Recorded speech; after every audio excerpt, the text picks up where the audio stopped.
Boom. Okay. Sitting here with Matt Levy. How you doing, mate?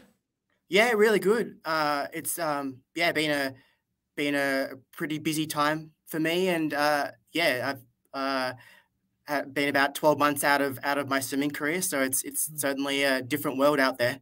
Yeah, I bet. I bet. Well, I want to get into that. What's the differences? But listen, you're a five-time Paralympian, a three-time Paralympic gold medalist, mate. And not only for the golds, but you won multiple medals at Paralympics and Paralympic World Championships and Commonwealth Games. I mean, you had a brilliant career over many years, mate. So congratulations.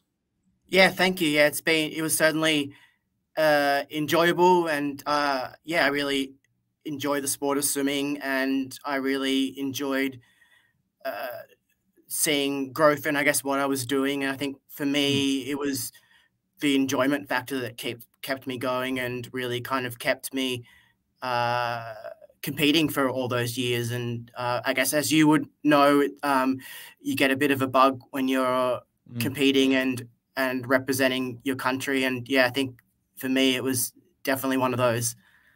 Well, mate, not only you a swimmer, you don't just identify as a swimmer, you're multifaceted. You've had an incredible life and you've been really successful in many different areas of your life. You've got yourself a degree. You do you work at Westpac? Is that where you work? Yeah, I worked at Westpac for 12 years, and I'm currently at Australian Retirement Super, which is a superannuation fund in Australia. I've Nice. been there for about 2 months, but yeah, I've Nice. been in and around the financial services space, and really kind of helping people with change and adapting and stuff. Which, as you know, as from a sport perspective, we do that a lot.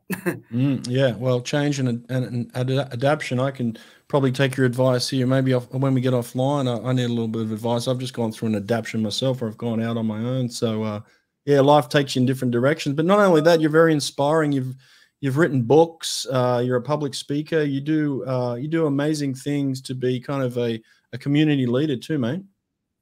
Yeah, I guess for me, when I stopped swimming, I really wanted to, I guess, pay it forward in a way and really kind of share not just what I've done, but also the lessons that I've learned along the way and through whether it's my speaking, the books, scholarships that I've created. I think I really wanted to be able to share what I've learned through not just swimming, but through things that I've done in life. And I thought it's yeah a good opportunity to be able to give people some food for thought, Mm. if nothing else. Yeah, mate. I read that you were 15 weeks premature, which gave you about a 5% chance of survival, which is just insane to think that you beat those odds and you came through and you've had the successes you've had in life. It must be yeah, pretty surreal to you as well to know that you've come through all that, right? Yeah, it is. I guess looking back, it's really humbling, I guess, and I feel proud, I guess, of the doctors, my parents, my friends, all that kind of all those people in my life that helped me along the way. And Mm. yeah, it's certainly looking back, it's really fantastic. But I guess it's something that doesn't define me. It's something that doesn't I don't dwell on every day. Hmm. It's just kind of what's happened in life, and I guess you make the most of what you do in life, whether it's good, bad, indifferent. And I think that's kind of really what I'm trying to do throughout my life, just to really kind of make the most of what I've got. Mm. That's incredible. How have you always been that way? Like I imagine, as a kid, you had to overcome a lot of challenges. I mean, you were born with cerebral palsy. For those that don't fully understand cerebral palsy, can you just give us an idea of what that is? Yeah, so basically, simply put, the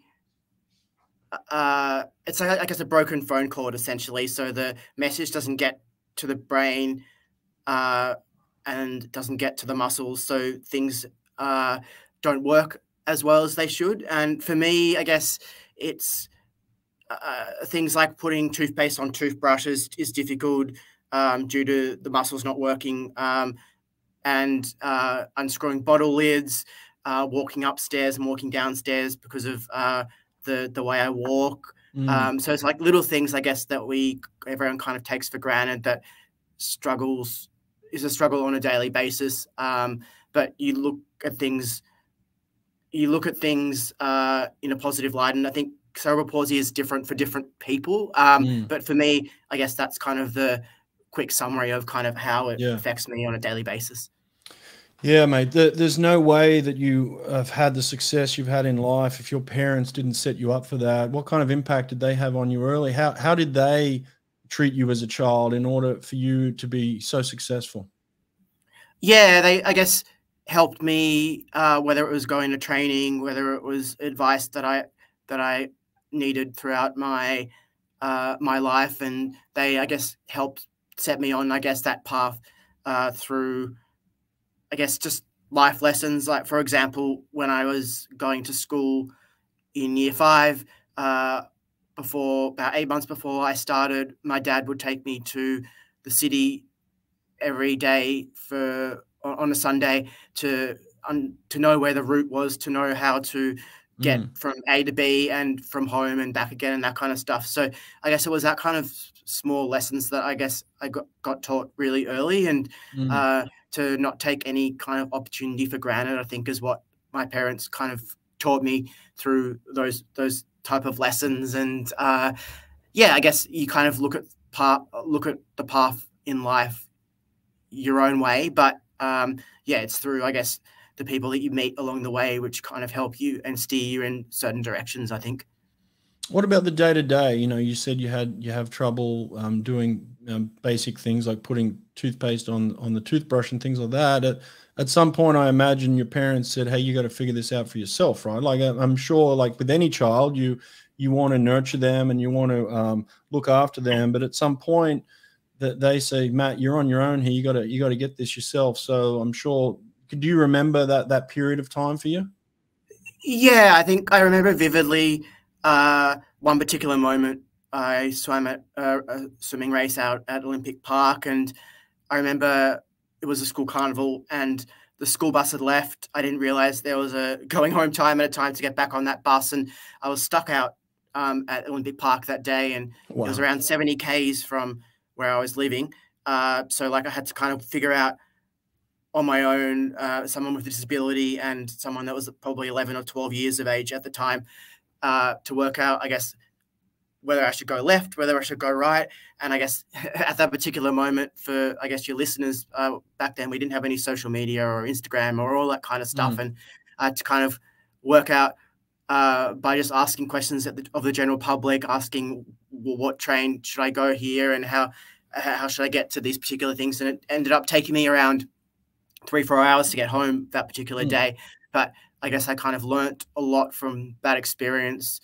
And I guess my parents told me very early on to take opportunities, and if you feel like you're in trouble, just to ask, question. And for me, I guess that day, that was a really big learning experience, to be able to stand on my own 2 feet and to know what I'm capable of, and that I'm capable of much more than I ever thought I could be. And I guess that was thanks to those lessons that my parents instilled in me very early on. But it certainly paid out that day. And I always think back to, I guess, that moment being lost at Olympic Park and getting home. And that certainly, in those tough times during training sessions and stuff, I always kind of remembered why I started and why I wanted to do it in the first place. And it was basically because of that moment, and because I really enjoyed it and I was passionate about it. And I guess moments like that kind of really make you think. Mate, that's unbelievable. I can't believe that.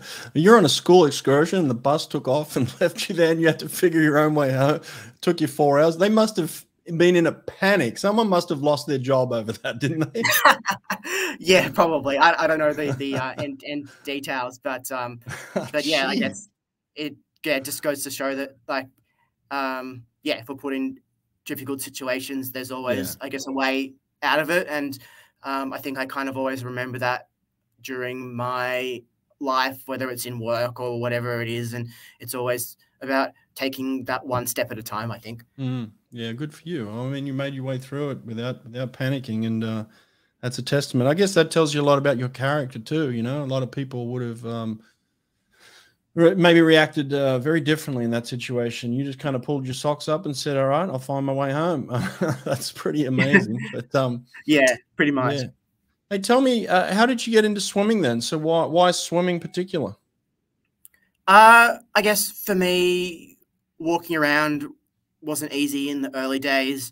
So in the water, I felt a lot freer. I felt a lot.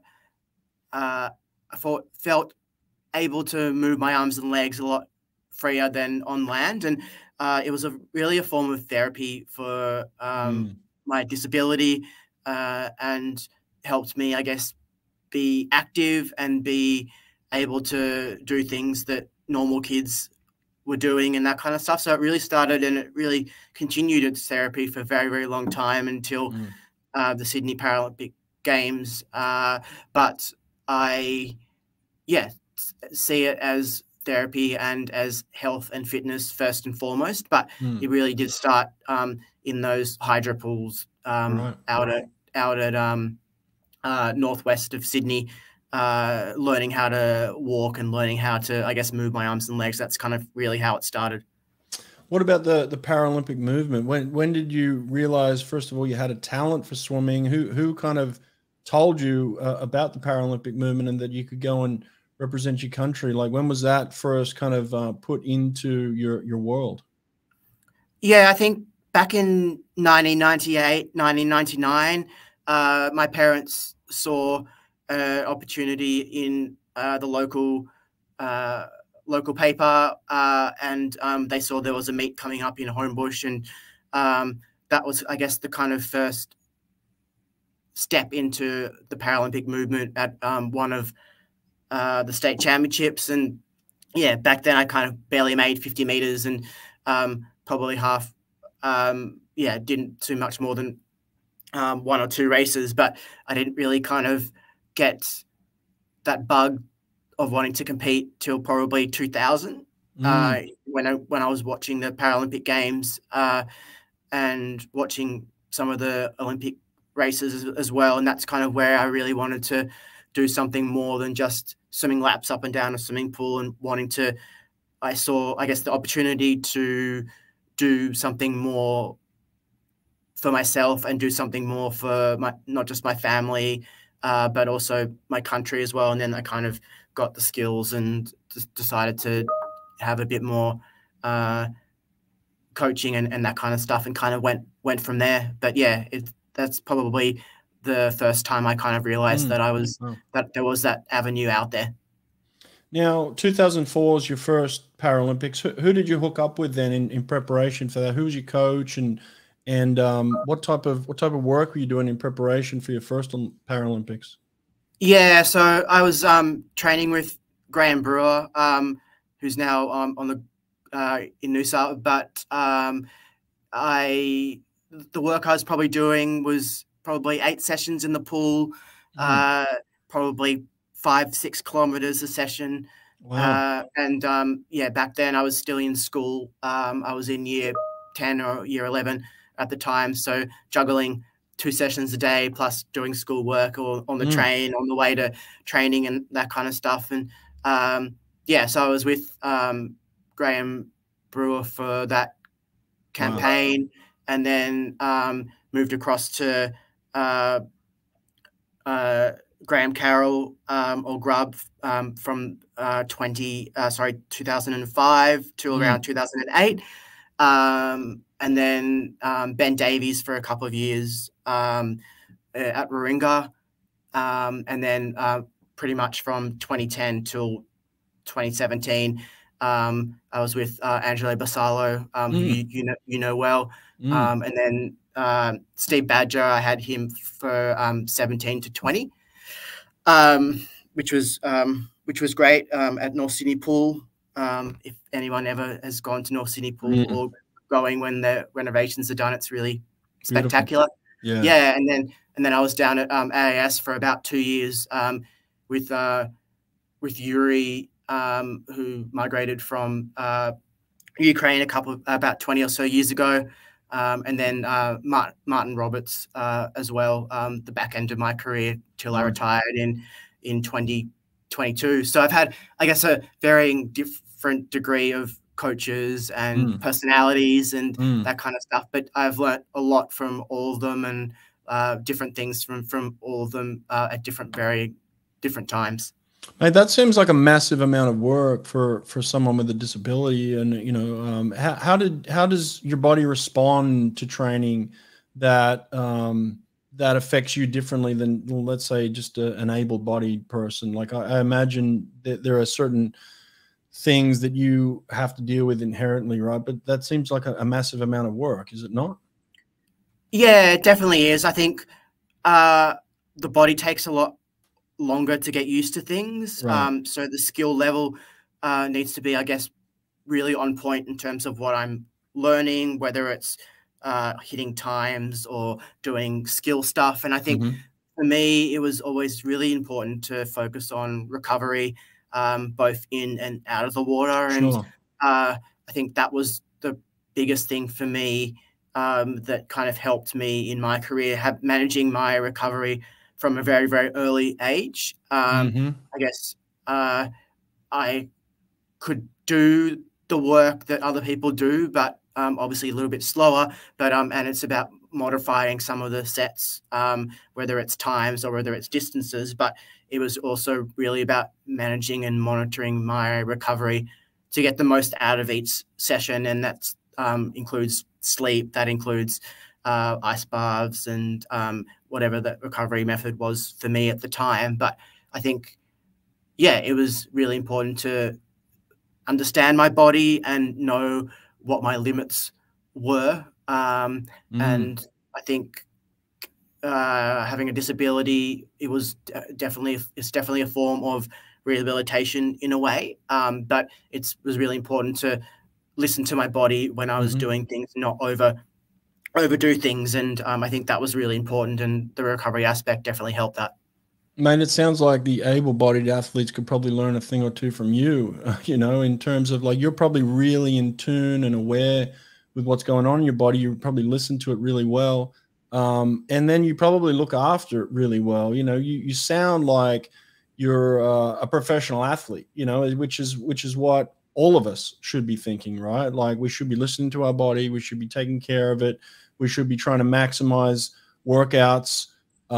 We should be maximizing potential within each week of the quality of the workout. And it sounds like you were forced to do that inherently, but, you know, that sounds like we could all learn a thing or two from you, mate. Yeah, I think it's really important to, whatever activity we do, to focus on the little things. And I think not just in my career, but in my life, I make sure that I'm turning up with the attitude of wanting to self-improve, in wanting to do better. And I think we can still have fun in doing that. It's just a matter of, I guess, looking at it in a slightly different way. And I think for me, I enjoyed my swimming for so long because I focused on what I loved and what I was passionate about. And I think it's no different in anything we do in life. It's just really about the attitude we bring to it, I think is the most important thing. Yeah, no, absolutely, mate. You've always been a super positive person in that respect. And to think that you wanted to write books and share that knowledge with other people and share that inspiration. When did the book writing start for you? And tell us about some of the books that you've written. Yeah, so I think it started maybe about 5-6 years ago. I'd been doing keynote talks, and which is great. Like, it's good to kind of share the journey and all that kind of stuff. But I think I really wanted to give people more than just my word and more than just what I could say. And I really wanted to have, I guess, a tangible something for people to take home. And then that's kind of where the books came in, and where Going the Distance came in, and Keeping Your Head Above Water, and the kids' book, Brandon Dreams Big. And I think that's kind of what I wanted to do, to be able to help amplify not just what I say, but also how I can help other people on their own journeys, because we're all different and we all think differently and do things slightly differently. So it's really about sharing my experiences with others to hopefully help them along their own paths. And that was kind of why I wanted to share the books, is to not just inspire people, but also give them, I guess, some food for thought along their own journeys. And yeah, that's, I guess, kind of where it started and what, I guess, that journey is on at the moment. Mate, how do you write a book and then get it published and then find it on the bookshelves? Like, how do you go from like the concept to final product? How do you get a book published? Yeah, I think for me, I've self-published my book, so it was really about finding a good publisher. Nice. And kind of going through that kind of process. But for me to put words on a page, I used a lot of speech to text. So I kind of narrated my story and had it and got it transcribed through AI to really kind of put it on the page. And then I guess the process of editing and the process of doing all that kind of stuff took a while, but it was a lot easier for me to articulate through speech, like we're doing now on a podcast, to be able to give people an understanding and a perception of what I've done and how I've done it and that kind of stuff. So that's kind of how I started, and kind of morphed from there. And I attached the lessons that I learned along the way to a framework, I guess, that I've lived by, whereby I call it my success framework. So it kind of goes through the normal things athletes go through around goals, passions, mindset, and teamwork and all that kind of stuff, but focuses on easy to understand steps that people can relate to, and not just, I guess, telling people that, oh, you should have a goal, you should have a passion, you should have this, you should have that. It's kind of a really, it connects the dots for people and gives them, I guess, an understanding that they probably do it every day. But it's just, I guess, the way that they look at it and the way that they see it that makes the difference and makes the progress that much more meaningful. Mate, that's very cool, and congratulations on that. That's not an easy task, but I'll tell you what, it's cool that AI has progressed to the way it's going, and the way it's gone. And there's some really cool tools out there for people now. I think pretty much anyone can write a book if you really put your mind to it, and with the power of AI, which is nice. I'm actually in the process of doing some of that myself, like collecting my thoughts and ideas, and through AI, kind of starting something like a book. I'm not there yet, but again, I think you're inspiring me to maybe put something down. But let me ask you this: in terms of something you think that defines you the most, like if you were to give an attribute or something that you've gone through that you feel like defines you, out of all the points that you put down on paper and presented in a book, what do you think is the number one thing that defines you the most? I think for me, humble, I think, comes to mind. I think I don't look at my life or my career in achievements, in accolades, in what I've done.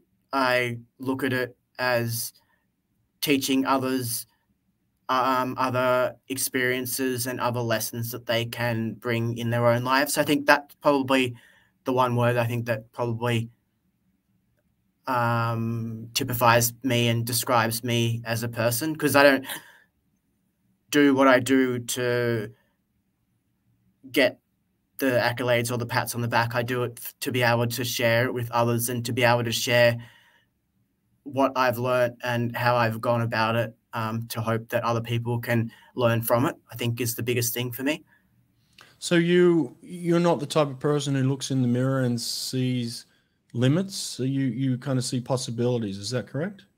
Yeah, I guess there's always limits to our own potential, but I think at the end of the day, there's no point limiting what we can and can't do. So I think there's always ways around the impossible. But I yeah, certainly am a goal-driven person. I don't look in the mirror and tell myself in a given morning that I'm going to run 2 hours for a marathon, for example. That's that's not going to happen. But I kind of look to what I've done and look how I've done it and work out what's possible and what I need to do to get there. And by talking to others, talking to people like yourself, getting an understanding of what other people have done, I kind of work out, well, what's possible for me, and kind of go from there. And I think for me as a person and as an athlete, it's always been about communicating and collaborating with people to understand what is possible. And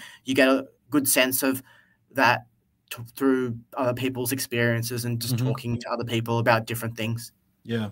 Mate, where can people find your books? You said you're self-published and that. Where can they find them? Yeah, so they can go to www.mattlevy.com.au, and the books are on my website, along with other bits and pieces around mentoring and speaking stuff as well. But yeah, certainly my books are available on that medium, and yeah, I'm happy to answer any questions as well. There's an email address there as well. Cool. We'll put that up in the show notes so people have it in the notes here when they listen to this. You can find it there as well. So that's very cool. Mate, I read that you're an advocate as well for mental health. What does that mean to you?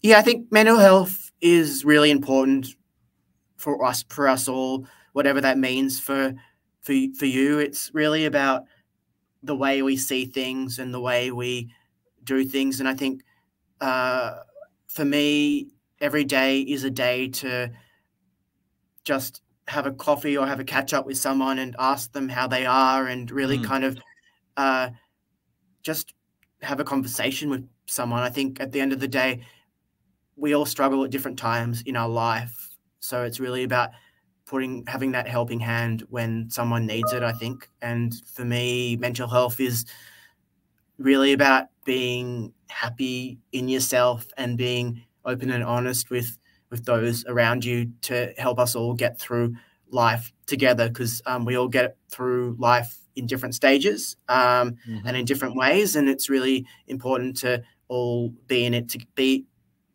together. Yeah, no, I like that, mate. Conversation's important. I love this podcast for that reason. It gives me a chance.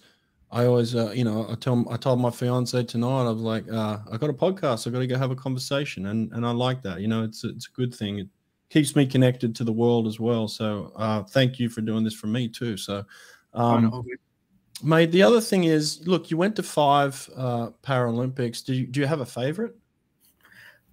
I think I always think back to the podcast, the Paralympics that the first Paralympics that I represented Australia in 2004. That was my first games, and that was the games that I first represented Australia in at a major meet. So I always look back to that as probably being the most rewarding and the most favorite. But yeah, but all the games are pretty special in their own way. Yeah. Do you guys get chances to kind of see, you know, the outside of things when you're in that game situation? Or like all of us as athletes, we go in, we're very focused, we're very determined to be successful and you know, embrace the Paralympic movement as well. But it's like, do you get a chance on those periods to go out and see Athens and Beijing and London? Is there a chance for you to do that? Yeah, we were able to do that during Athens and certainly London. But yeah, we had to go home with the team post our competition finishing, which made it difficult to do the sightseeing stuff. But we did get around a little bit, and we did kind of make sure we did a little bit of sightseeing in most of the games that we went to. But yeah, as you know, it's very difficult sometimes to kind of do that full sightseeing experience. But we got the bug in terms of understanding where we want to go back to at the end of the day. Yeah. What about the competitive side in you, mate? What brings out the competitive side? What brings out the best in you when you're competing? I think for me, it's knowing that I've trained so hard to be able to compete and to stand on the blocks and represent my country that I don't want to miss this opportunity. I don't want to screw it up. I want to be able to give it my best shot. And I think for me, it's really about taking on the best in the world, and it's about taking on the best in the world, but also taking on and embracing, I guess, the experience that it comes with. And for me, it was a privilege to represent my country and to verse the competitors that I did. But it was really a growth experience as well, and it's as much as a growth experience for myself as it was a physical experience. And I think that was probably what got me out of bed, the knowing that I was achieving something that very, very few people can do or have done in their lives. And it was really a privilege. Yeah, mate, to go to 5 Paralympics is awesome. Like, it's just a massive achievement. I only went to 2 Olympics, but I remember specifically on race day, I would wake up and think to myself, I've got to do something today better than I've ever done it. You know, like, I've got to produce something inside of myself that I've never done before. Like, that was always my feeling of, like, you've got to be at your best today, Brett. Did you have that feeling as well when you're at the Paralympics of, like, race day is like, okay, today you got to pull out something you've never done? Yeah, definitely. I think there was that moment of, you've got to pull something out to be able to do what you set out to do and what your goals were. But I think it was also about enjoying the moment and enjoying the experience, because that experience doesn't come around every so often, and it only you might not get that experience again. And it's really about enjoying the moment and soaking it up and really kind of executing what you've trained for. Because I guess there is that element of, I've got to do what I haven't done before, but trying to remember what you did in training and all the miles you did and what you were able to execute in training as well. So it's a bit of a balancing act in terms of your thought pattern and your mindset. But I think for me, it was always about trying to enjoy the moment and soak it in, and really kind of understand that this moment won't come around again, and it's making the most of what you're there to do. Mate, it seems like you, after high school, you obviously went on and continued study and then also work. How did you balance that work athlete relationship during that time where you were working?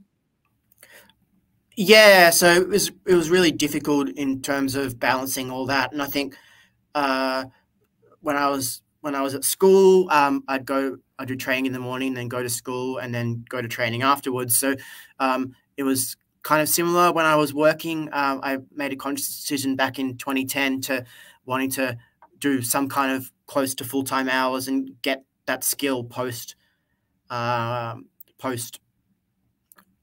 post my career and post my training. So I learned really early on to how to manage all that, and it was difficult. It was really about managing workload on both ends and making sure that I was fueling well, making sure that I was sleeping well, making sure that I was not overloading and not overloading myself at both ends. So I think that was really important, and the recovery was also important to really kind of manage that side of things as well. So I think it was really about managing my communication with my coaches and my family and the people that were, I guess, involved and where I was working at the time and all that kind of stuff to really kind of make it the most of what I was doing. Because at the end of the day, I individually trained and individually did the laps and went to the competition, but it takes a village and an army to be able to get to that starting line. And in my case, it was my boss, my work colleagues, my friends, my family, a lot more people involved than the average athletes, and yeah, it was certainly difficult, but it was certainly manageable. Yeah.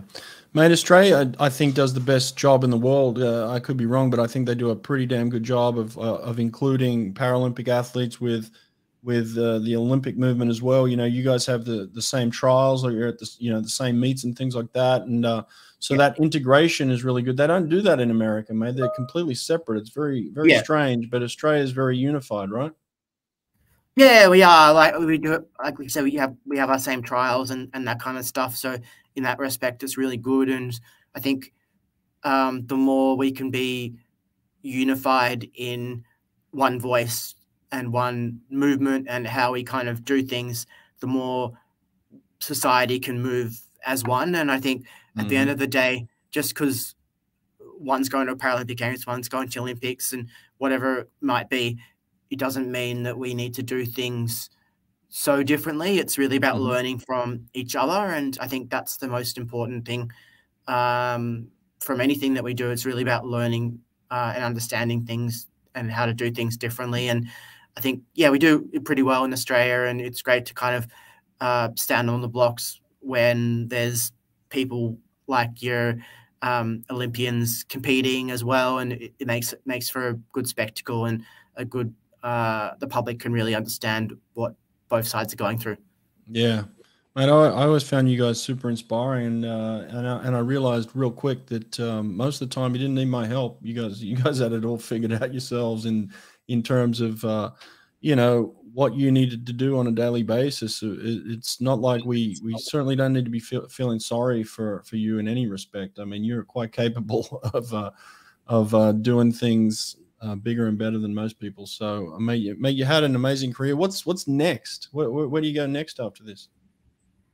I guess really it's continue to inspire people with not just my career, but how I've been able to go about it. Because I think a lot of athletes don't know what they want to do after they finished their career, and it's really about educating people that you can have a dual career, be it small to start off with, but you can work while you're competing.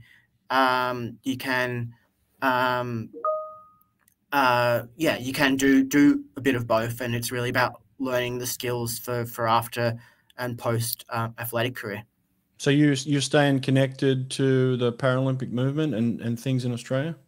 Yeah, so I definitely stay connected, and I've created a couple of scholarships to help people with a disability and the swimming movement from a development sense here in Australia. And I definitely look to be able to keep connected in that way and share, I guess, my experiences and lessons that I've learned in my career, but also help the younger generation coming through, because they're the future.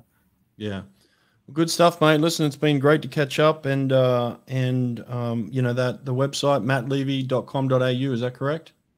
Yeah, that's correct. They can visit that, and they can see all my stuff that I'm up to. Right. Awesome, mate. I love it. Well, congratulations on everything that you've done, and very inspiring, mate, like I said. So it's good to catch up today, Matt. No worries. Thanks for having me as part of the show, and enjoy the rest of the day. Cheers, mate. Take care, hey? Bye. No worries. Thank you.